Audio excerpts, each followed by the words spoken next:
Hili tumejifunza juu ya uwepo wa Mungu, tukajifunza aina 5 za uwepo wa Mungu, lakini pia tukapitia tofauti kati ya Agano la Kale na Agano Jipya, tukaangalia maneno kadha wa kadha, tukaona ule tofauti. Na sasa hivi tunatupo jioni hii kukamilisha somo hili kwa siku hii ya leo. Ni somo kwa siku ya leo katika kipengele tunachoenda kuenda nacho, ni tunawezaje kukaa katika uwepo wa Mungu. Tunawezaje kukaa katika uwepo wa Mungu? Sijui kama nasikika sawa sawa. Na tunawezaje kukaa katika uwepo wa Mungu? Somo hili la kukaa katika uwepo wa Mungu na maisha yanayoongozwa na Mtakatifu, kipengele kwa Mungu katika kizazi hiki. Ya kwanza ni kumfahamu Roho Mtakatifu. Ya kwanza ni kumruhusu Roho Mtakatifu aweze kutawala maisha yetu. Bwana Yesu asifiwe. Bwana Yesu asifiwe.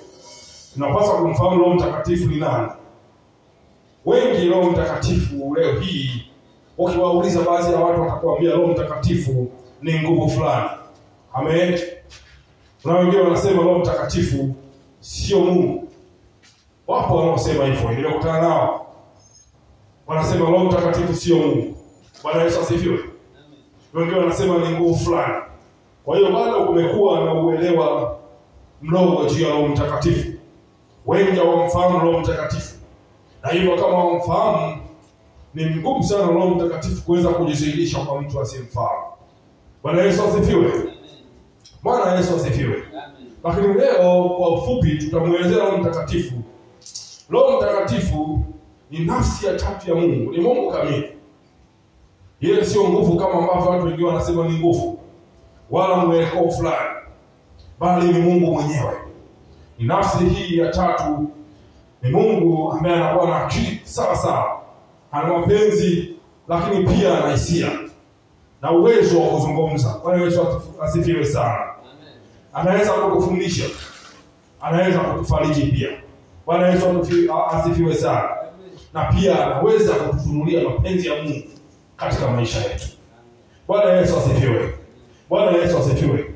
Kwa hiyo jambo la muhimu sana katika kukaa katika uwepo wa Mungu, kwanza ni kuwa na huyu Roho Mtakatifu. Hilo ni jambo la muhimu kuliko yote. Roho Mtakatifu ndio ambaye atakayetuwezesha sisi kukaa katika uwepo wake. Yeye ndio atatufundisha na kutuhesabu hatua zetu. Hata pale ambapo tunakosea, yeye mwenyewe atatuambia hapana, mwanangu umekosea. Bwana Yesu asifiwe. Yeye ndio atatuwezesha na kututia nguvu. Tunapopita katika magumu, yeye Roho Mtakatifu anapita pamoja na sisi. Bwana Yesu asifiwe. Huyu ni mfariji. Bwana Yesu asifiwe. Hebu tuangalie katika kitabu kile cha Yohana sura ya 14 na mstari wa 26. Yohana 14 na ule mstari wa 26. Yohana 14 na mstari wa 26. Yohana 14 na ule mstari wa... Lakini huyo msaidizi, huyo Roho Mtakatifu, ambaye Baba atampeleka kwa jina langu, atawafundisha yote na kuwakumbusha yote niliyowaambia. Amen. Bwana Yesu mwenyewe ni Mungu kamili. Bwana Yesu asifiwe. Anasema lakini huyo msaidizi, huyo Roho Mtakatifu. Ukiangalia neno msaidizi haina maana ya kwamba ni mtu mnyonge, hapana. Na ndio maana mahali pengine Yesu anasema ni afadhali mimi niende. Ni afadhali mimi niende, ikiwa yeye alikuwa ni Mungu. Nisipoenda nyinyi hamwezi jambo lolote. Tunaona katika Matendo ya Mitume 1:8 anasema nyinyi ngojeni ile nguvu, ngojeni Roho Mtakatifu, ndipo mtakapokuwa mashahidi wangu. Pamoja na kwamba nimekaa na nyinyi kwa kipindi cha miaka 3.5, lakini nyinyi bado hamjaweza. Bwana Yesu asifiwe. Mpaka mtakapompokea Roho Mtakatifu ndipo mtakapokuwa mashahidi wangu. Na tunaona katika kitabu cha Matendo ya Mitume sura ya 2 aliposhuka, tunamwona Petro na Yohana yule aliyekuwa mmoja. Wanaanza kutembea kwa ujasiri mkuu, wakiongea mambo bila kuogopa Wayahudi, bila kuogopa hofu yoyote. Bwana Yesu asifiwe. Na kwa ishara na ajabu zikitendeka kwa wote waliokuwa wakiamini jina la Yesu, walikuwa ishara na ajabu zikitendeka. Bwana Yesu asifiwe sana. Bwana Yesu asifiwe. Wala tunaona Yesu mwenyewe anasema Lakini huyo msaidizi anamtaja Roho Mtakatifu ambaye Baba atamtuma kwa jina langu. Atawafundisha yote na kuwakumbusha yote niliyowaambia. Kwa tunaona hapa huyu Roho Mtakatifu ambaye Baba atamtuma kwa jina la nani? Kwa jina la Yesu. Kwa hiyo lazima kwanza uwe umempokea Bwana Yesu kuwa Bwana na Mwokozi wa maisha yako, ndipo sasa utakuwa na haki ya kuwa na huyu Roho Mtakatifu. Roho Mtakatifu si kwa ajili ya watu wote, ikawa yupo kwa ajili ya watu wote, lakini ili akae ndani yetu, anakaa ndani kwa wale tu ambao wanamwamini Bwana Yesu kuwa Bwana na Mwokozi wa maisha yao. Bwana Yesu asifiwe sana. Bwana Yesu asifiwe sana. Kwa hiyo tunaona hapa huyu tutakapompokea, cha kwanza kazi kubwa ambayo atakuwa nayo ni kutufundisha. Huyu ni mwalimu. Na mnaona hapa mara nyingi tunamwambia Roho Mtakatifu karibu tufundishe. Bwana Yesu asifiwe. Anatufariji tunapopita katika nyakati mbalimbali ambazo ziko nje ya uwezo wetu. Huyu Roho Mtakatifu pia anatufundisha. Lakini pia anatuongoza. Huyu anatuongoza katika njia ya kwenda mbinguni. Sisi wenyewe peke yetu hatuwezi kuyafanya mapenzi ya Mungu pasipo Roho Mtakatifu. Lakini pia Roho Mtakatifu anatufunulia hata mapenzi ya Mungu, ili tupate kujua hakika nini yale mapenzi ya Mungu. Sisi hatuwezi kuyatenda mapenzi ya Mungu, wala hatuwezi kuyajua katika ukamilifu wake pasipo huyu Roho Mtakatifu. Lakini neno la muhimu pale ni kwamba atatukumbusha. Kwa hiyo ni muhimu sana tuweze kusoma neno la Mungu kila siku. Neno la Kristo likae kwa wingi ndani yetu. Ndipo sasa hata yeye anaweza kutukumbusha. Bwana Yesu asifiwe. Bwana Yesu asifiwe. Ni muhimu sana. Basi tusome pia Wakorintho wa kwanza sura ile ya 2 mstari wa 10 na 11. Wakorintho wa kwanza, tunaona mtumishi wa Mungu Paulo akizungumza na Wakorintho. Wakorintho wa kwanza sura ya 2. Wakorintho wa kwanza sura ya 2 mstari wa 10 na wa 11. Amen.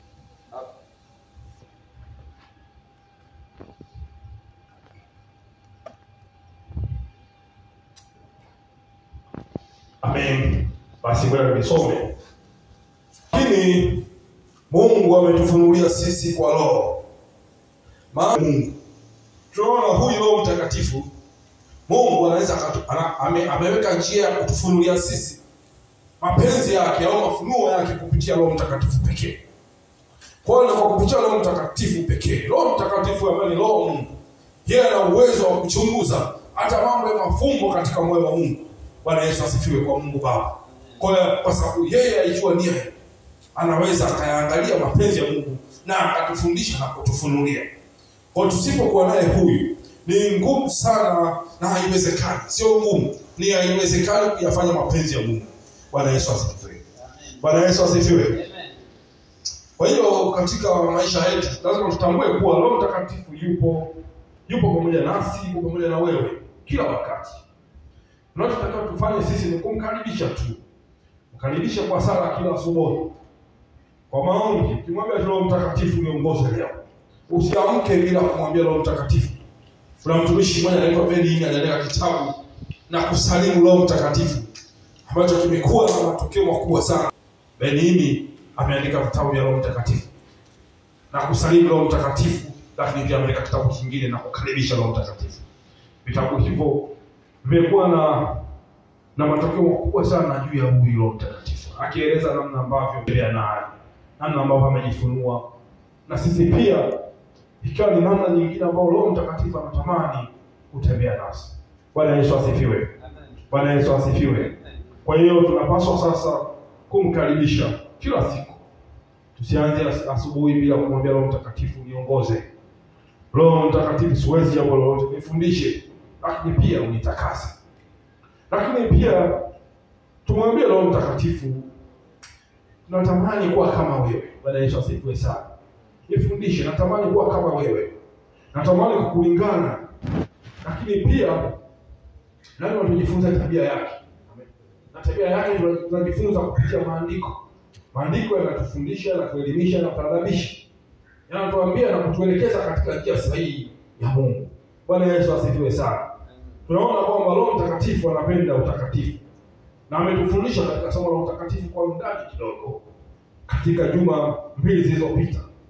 Lakini pia yeye ni Mungu wa upendo, lakini pia ni Mungu wa utii. Mambo hayo matatu ni muhimu sana ili tuweze kukaa na Roho Mtakatifu. Bwana Yesu asifiwe. Bwana Yesu asifiwe. Basi pia namna nyingine pia kukaa katika uwepo wa Mungu. Hapa tumesoma kwa kifupi juu ya Roho Mtakatifu. Siku nyingine tutakuja kusoma kwa undani zaidi juu ya Roho Mtakatifu. Bwana Yesu asifiwe. Ni kuishi maisha ya toba na usafi. Kuishi maisha ya toba na usafi. Hii ni aina nyingine ya katika uwepo wa Mungu, na pia kumruhusu Roho wa Mungu aweze kutuongoza. Ni ngumu sana kwa mtu ambaye ni mtenda dhambi Roho Mtakatifu aweze kumtumia kukaa ndani yake. Tumeona wakati tunajifunza asubuhi jinsi ambavyo Roho Mtakatifu naambia mjue kuwa huo mwili ni hekalu la Roho Mtakatifu. Tumeona Paulo anawaambia Wakorintho, naamini akuambia Wakorintho tu, anatuambia hata sisi leo hii. Kwa hiyo Roho Mtakatifu hawezi kuishi maeneo ambayo mtu hana msimamo. Mwenye roho ya kusita, mwenye nia mbili, huyo hawezi kukaa. Yeye anakaa kwa yule tu ambaye ameamua kuyasalimisha maisha yake, na kweli ipo ndani yake, na kumfuata kwa moyo wake ulionyooka kila siku. Bwana Yesu asifiwe. Kwa maisha ya dhambi kwanza kabisa huleta ukavu wa kiroho. Nafikiri mnaelewa. Wewe ulikuwa ni mtumishi mzuri kabisa, au ulikuwa na hali fulani, ukitenda dhambi inakuwa unakuwa kuna ukavu wa kiroho. Na mwingine unakuta alikuwa ni mtu wa maombi, hakianza kwa sababu ametenda dhambi. Hata ile neno akiomba anasikia kabisa ndani hapana, anakataa. Bwana Yesu asifiwe. Kwa sababu huwezi kutengeneza uwepo wa Mungu, huwezi kuufoji, na huwezi kumlazimisha Roho wa Mungu. Haiwezekani. Huwezi kufika mbele za watu ukajifanya na wewe kwamba una uwepo wa Mungu. Hiyo haiwezekani. Hiyo ni tabia ambayo unatakiwa uwe nayo. Usafi wa roho, usafi pamoja na hali ya kutokuwa na dhambi. Unapoona umekosea, basi rudi kwa toba ili Mungu aweze kukusamehe. Bwana Yesu asifiwe. Bwana Yesu asifiwe. Kwa hiyo dhambi humfanya mtu awe mbali na uwepo wa Mungu. Tunapotenda dhambi, tunamfanya Mungu awe mbali. Hiyo inatokea. Ni jambo la dakika hiyo. Bwana Yesu asifiwe. Tusuruhusu dhambi tawale. Dhambi inamfanya Mungu akae mbali. Bwana Yesu asifiwe. Lakini toba ya kweli ufungue milango ya neema na urejesho wa ushirika wa Roho Mtakatifu. Pale ambapo tunaamua kwa nia ya dhati kabisa kumfuata na kutubu na kumwambia Mungu nimekosea, kumwambia Roho Mtakatifu nimekosea, bila kumficha kwa sababu anajua. Na yeye anapoiona nia yako, hapendi kwamba unatubu leo kesho unarudia. Hapana, hiyo sio toba. Hiyo ni kumchezea Mungu. Na Mungu kwa sababu akijua kwamba wewe hujamaanishi, umekuja kufanya tunaita ni kama sanaa. Na Mungu alivyo hivyo. Bwana Yesu asifiwe. Tunamuona hata Petro alipomkana Yesu mara 3. Alifanya nini? Alikwenda akalia, Mungu nimekosea, nisamehe. Akatoa machozi. Bwana Yesu asifiwe. Biblia inasema kwamba alitoa machozi akalia, akimwomba Mungu nisamehe, nimekutenda dhambi, nimekukosea. Na hata Yesu alipofufuka kuna andiko moja anawaambia, nendeni kawaambie wanafunzi wangu na Petro. Kama mmeshaisoma vizuri hiyo andiko. Kwa hiyo wakati huo unaona kabisa Petro hakuwa safe na wanafunzi wake kwa sababu ametenda dhambi. Na Yesu asifiwe. Na Petro kawaambia wanafunzi wangu na Petro. Kwa hiyo dhambi inajitenga na upendo wa Mungu. Bwana Yesu asifiwe. Na ndio unaona baada tu ya kufufuka anamwambia Yesu, anamwambia Petro, je, wanipenda? Akarudia mara 3 vile vile kama alivyomkana. Bwana Yesu asifiwe. Bwana Yesu asifiwe. Mpaka Petro akahuzunika. Bwana Yesu asifiwe. Tusome katika waraka wa kwanza wa Yohana mstari wa 1 na ule wa 9. Tuone namna dhambi unapoitenda inatusababisha Mungu asitusikie. Lakini pia tunapomrejea kwa Bwana kwa moyo ule wa toba, Mungu anafanya nini? Tusome katika andiko waraka wa kwanza Yohana 1:9. Waraka wa kwanza Yohana 1:9. Waraka wa kwanza, huyu ni Yohana, yule mtumishi alikuwa anampenda Yesu. Neno la Mungu linasema, tukizungama dhambi zetu, yeye ni mwaminifu na wa haki hata tusamehe dhambi zetu na kutusafisha na udhalimu wote. Tukiziungama dhambi zetu, yeye ni mwaminifu. Neno la Mungu linasema yeye ni mwaminifu. Huyu Yesu ni mwaminifu na wa haki hata atusamehe dhambi zetu na kutusafisha na udhalimu wote. Hakuna dhambi, hakuna udhalimu ambao Yesu hawezi kusafisha. Bwana Yesu asifiwe. Ni mmoja tu ambaye alisema damu yake haiwezi kusafisha. Ni mmoja tu, nafikiri wafahamu, kumkufuru Roho Mtakatifu. Hiyo hawezi. Bwana Yesu asifiwe. Bwana Yesu asifiwe. Wewe katika ile andiko tunaona kwamba endapo tumetenda dhambi, basi twende kwa Mungu kwa moyo wa toba. Na yeye ni mwaminifu, anatusafisha kabisa na kila udhalimu wote. Lakini pia Isaya 59 mstari wa 1 na wa 2. Isaya 59 mstari wa 1 na wa 2. Isaya 59. Isaya 59. Aliyepata anaweza kusoma. Isaya 59 mstari wa 1 na wa 2.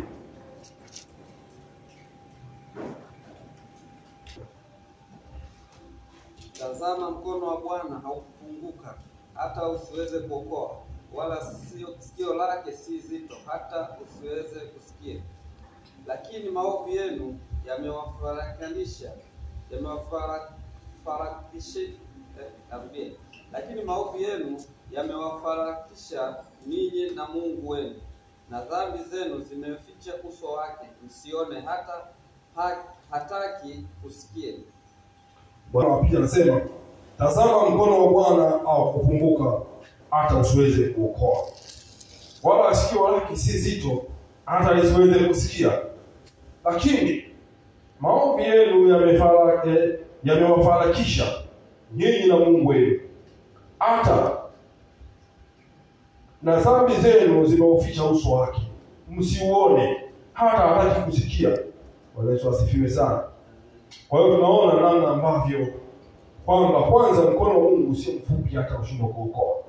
Bwana Yesu asifiwe sana. Mkono wake sio mfupi hata ushindwe kutuokoa.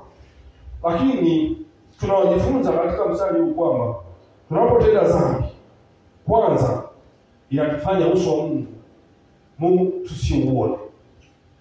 Kwa hiyo unapotenda dhambi, uso wake, uwepo wake unaondoka.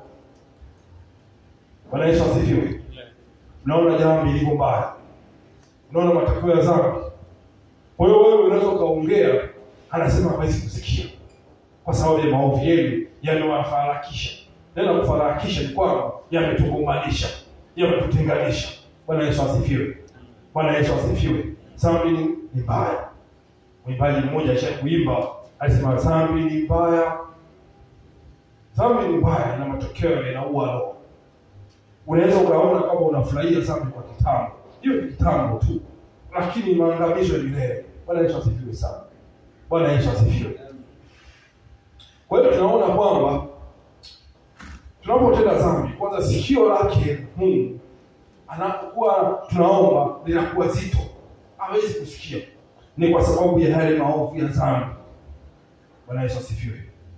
Kwa hiyo tujitahidi sana tunapokosea. Tunarudi katika hii Yohana 1, waraka wa kwanza Yohana 1:9. Anasema, tukizungama dhambi zetu yeye ni mwaminifu na wa haki hata tusamehe dhambi zetu na kutusafisha na udhalimu wote. Kwa hiyo tunatakiwa tusijitetee. Tunapokosa, hapana, tusiende mbele za Mungu kwa kujitetea. Twende kwa kumwambia Mungu, nimekosea. Nimekosa hapa, nimekosa pale.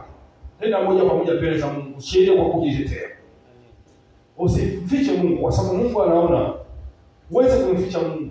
Hakuna jambo ambalo unaweza kumficha Mungu asione. Bwana Yesu asifiwe. Tunapotenda dhambi, mwendee Mungu kwa moyo wa toba. Maana yeye ni Mungu, anaona yote, anajua yote. Hakuna jambo, tumejifunza katika uwepo wake. Yuko kila mahali, hakuna jambo ambalo unaweza kumficha. Je, kuna jambo ambalo Mungu anaweza kumficha? Yeye yuko karibu. Yeye ni Mungu aliye karibu. Lolote tunalotenda anaona. Hata kama tumetenda siri, yeye nako huko yupo. Bwana Yesu asifiwe. Kwa hiyo tuache kujitetea mbele za Mungu, badala yake kuwa na moyo wa toba kila siku. Bwana Yesu asifiwe. Leo tukasoma ile Zaburi ya 169 mstari wa 23 na 24.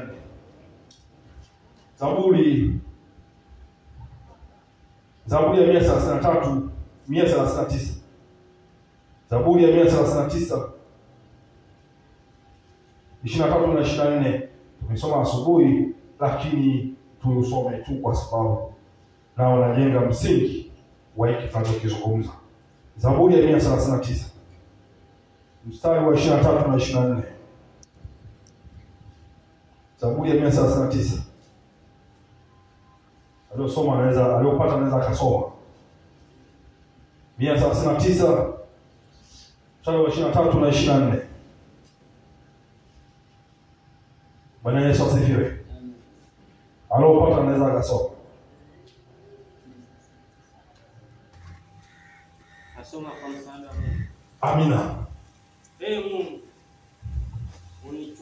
unichunguzaye. Amen. Ujuaye moyo wangu. Amen. Unijaribu. Amen. Uyajue mawazo yangu. Uone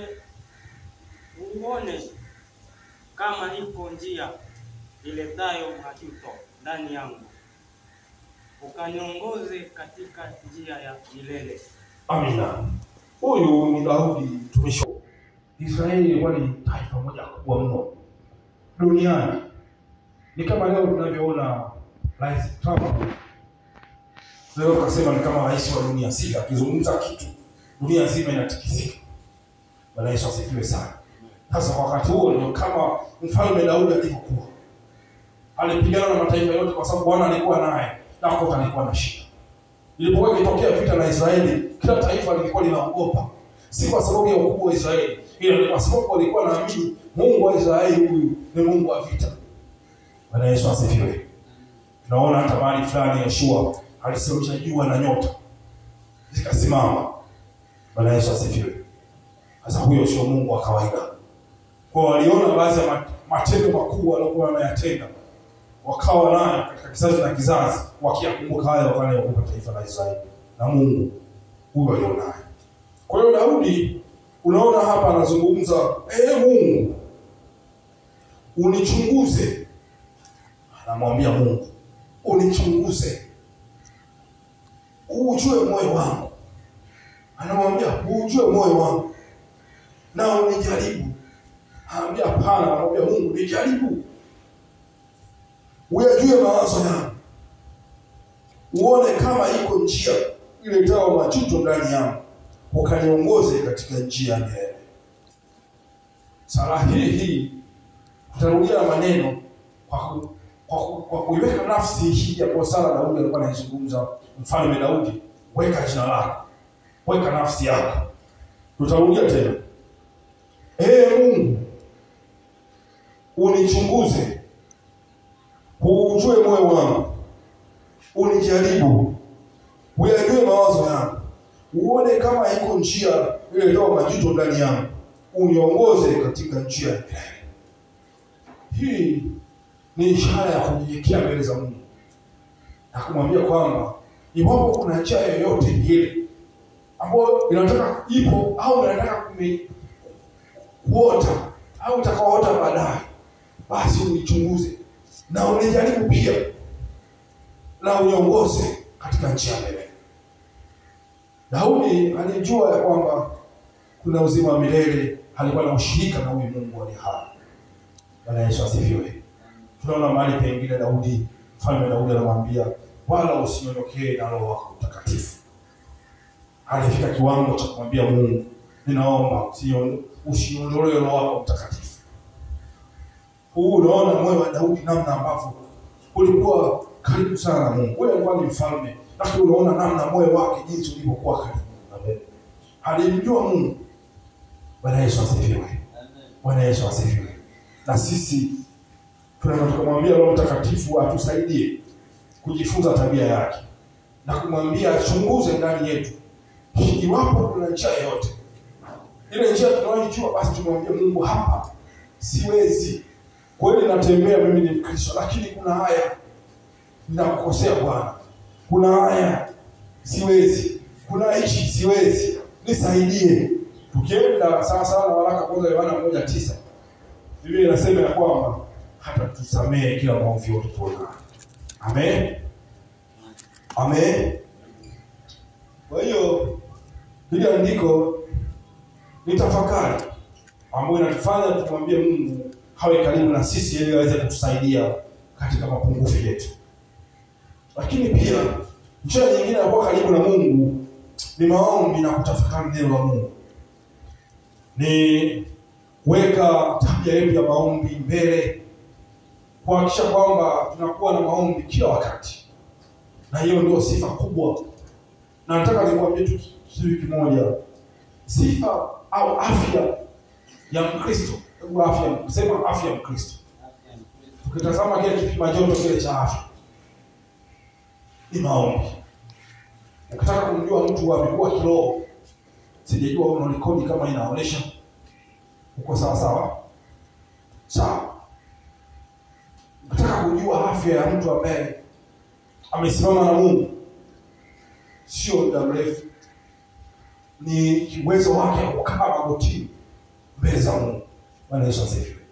Hiyo ndio kipimo cha kumjua huyu ni mtu wa Mungu au la. Huyu anaushika na Mungu au la. Ule uwezo wake kukaa magotini mbele za Mungu. Hiyo ni kipimo cha kwanza kabisa. Bwana Yesu asifiwe. Bwana Yesu asifiwe. Bwana Yesu asifiwe. Kwa hiyo maombi na kutafakari neno la Mungu. Maombi ni mawasiliano ya moyo kwa Mungu. Maombi ni mawasiliano ya moyo. Wewe unazungumza na Mungu wako. Bwana Yesu asifiwe. Neno ni chakula cha kiroho kinachojenga mazingira ya uwepo wa Mungu ndani yetu. Kama hivi tunavyoona tunapojifunza neno la Mungu, hiki ni chakula cha kiroho. Mtumishi mmoja alifunga siku 7. Nilikuwa namsikia mtumishi mmoja alifunga siku ya kwanza